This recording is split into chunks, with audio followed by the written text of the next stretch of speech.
Halo para IT profesional, selamat datang kembali di acara IT Prosap. Pada kali ini kita akan membahas topik yang cukup sering ditanyakan, yaitu adalah enterprise arsitektur.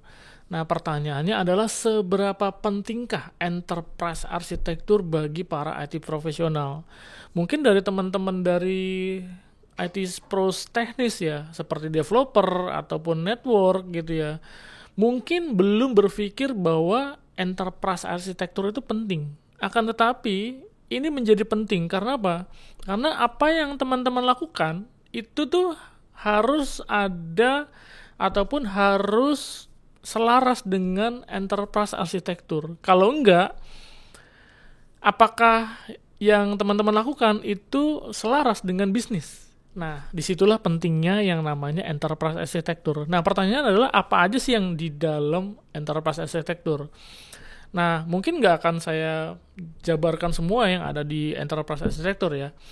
Kita akan membahas tiga di antaranya gitu ya. Yang pertama adalah strategi dan tujuan bisnis.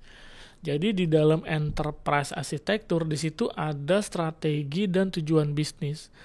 Jadi contohnya adalah misalnya enterprise arsitektur menyatakan bahwa perusahaan Anda itu akan menuju ke perusahaan transportasi modern. Maka yang dibangun, yang akan dibuat oleh tim teknis, developer dan sebagainya, investasinya itu akan mengarah ke visi tersebut. Gitu. Bayangkan tidak ada visi yang punya perusahaan gitu ya, yang punya perusahaan itu pengennya adalah perusahaan transportasi modern gitu, tetapi yang dibangun adalah perusahaan misalnya logistik gitu ya, yang belum tepat atau tidak tepat sama sekali sesuai dengan apa yang diharapkan oleh yang punya perusahaan gitu atau owner. Nah, jadi bermasalah kan atau jadi buang-buang uang kan gitu ya. Nah, disitulah pentingnya adalah satu visi dan juga tujuan dari bisnis yang akan teman-teman bangun di dalam organisasi gitu.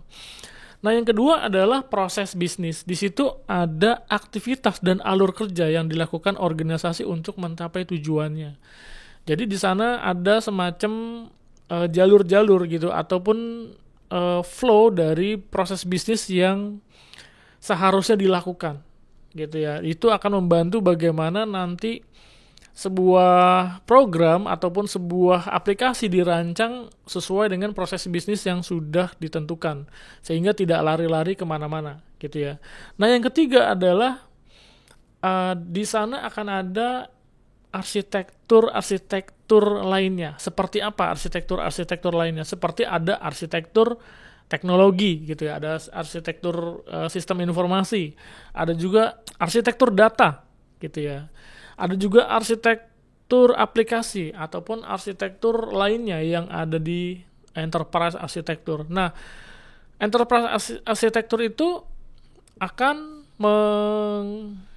membawahi beberapa arsitektur yang lainnya gitu ya. Ada arsitektur data, ada arsitektur aplikasi, ada juga arsitektur infrastruktur misalnya. Nah, semua itu ada dalam enterprise arsitektur. Jadi teman-teman misalnya kalau sedang membangun misalnya di divisi data gitu. Nah, di divisi data tuh ada arsitektur datanya. Dapatnya dari mana datanya, di data itu juga adanya apa aja, bagaimana kebijakannya, di situ juga ada. Nah, di situ itu adalah isi dari enterprise arsitektur.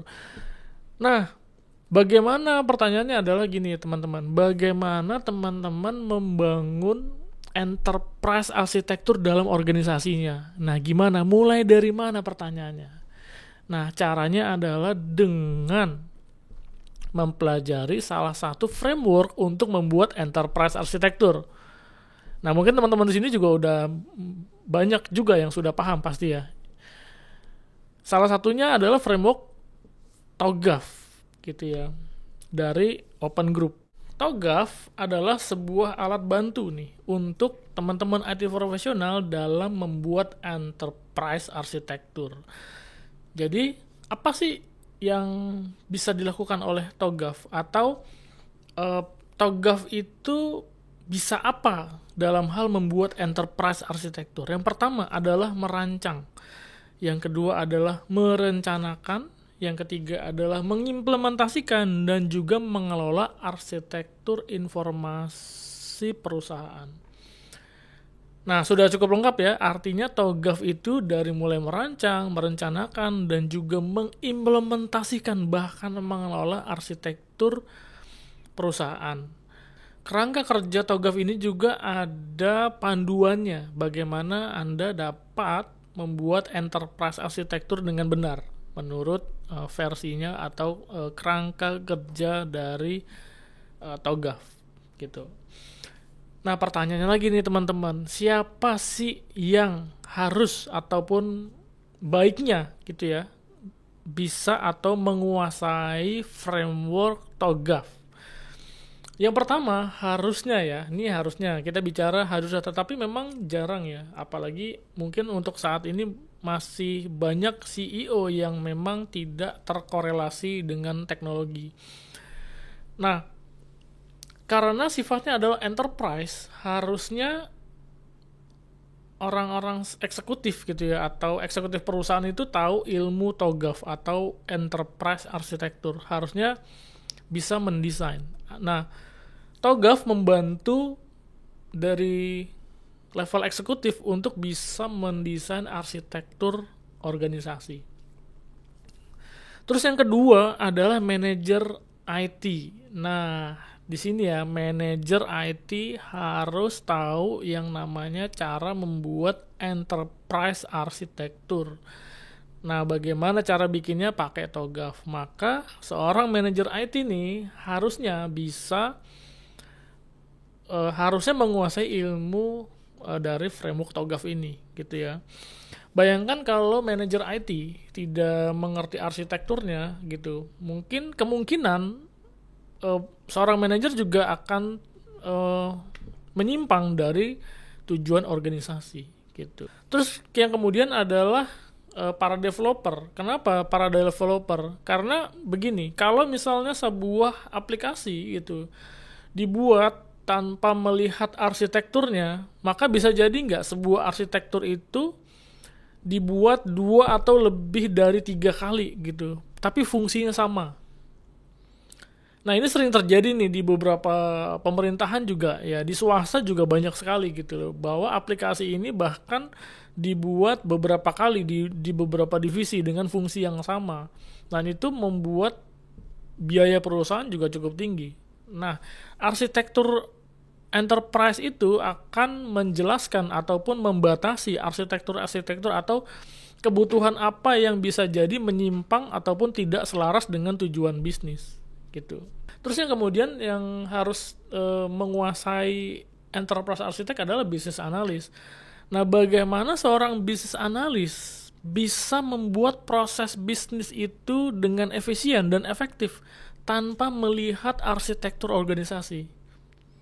Cukup sulit bukan? Maka seorang business analyst baiknya menguasai ilmu enterprise arsitek.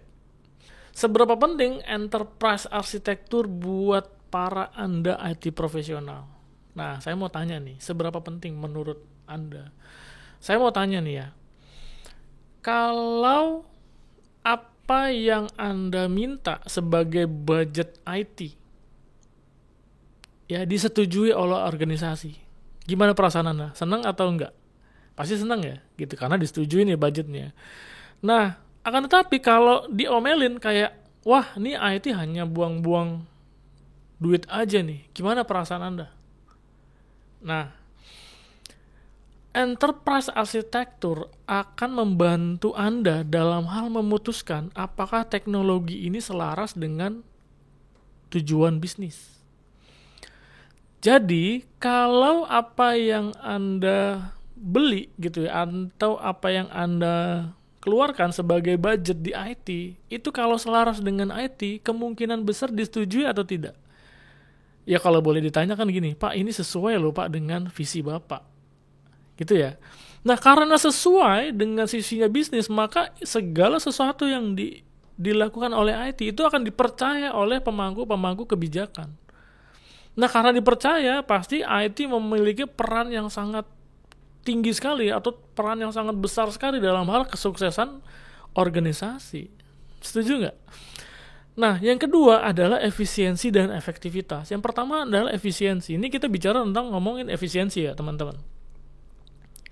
Kenapa dibilang memiliki enterprise architect itu bisa meningkatkan efisiensi? Seperti ini ilustrasinya dalam hal bagaimana enterprise architect itu bisa lebih efisien. Contohnya adalah gini. Kalau misalnya IT bikin satu aplikasi dan itu dipakai seluruh divisi dengan sangat baik, tanpa setiap divisi membuat aplikasinya masing-masing, jauh lebih hemat atau tidak?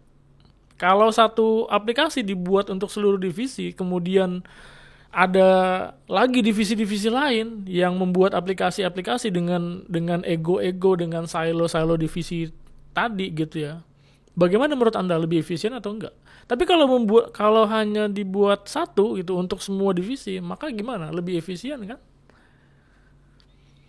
Maka memiliki enterprise arsitektur itu akan membuat organisasi Anda jauh lebih efisien gitu. Maka IT akan dinilai lebih efektif karena mereka mempunyai program-program yang bisa membuat ataupun segala sesuatu yang dilakukan IT itu berdampak positif gitu ya, ataupun langsung efektif kepada proses bisnis yang memang sangat diperlukan oleh bisnis.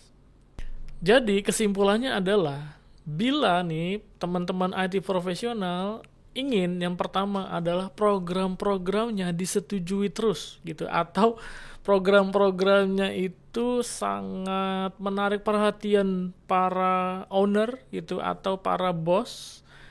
Nah, kuasailah enterprise arsitektur. Yang kedua, kalau ingin organisasi Anda atau divisi Anda atau divisi IT ingin menjadi motor atau penggerak roda ekonomi organisasi Anda dan mendapatkan kepercayaan lebih lanjut gitu ya, maka kuasailah TOGAF. Jadi kesimpulannya adalah memiliki enterprise arsitektur sangatlah penting bagi para IT profesional. Saya Haris Tiadi, sampai jumpa di IT Pros berikutnya.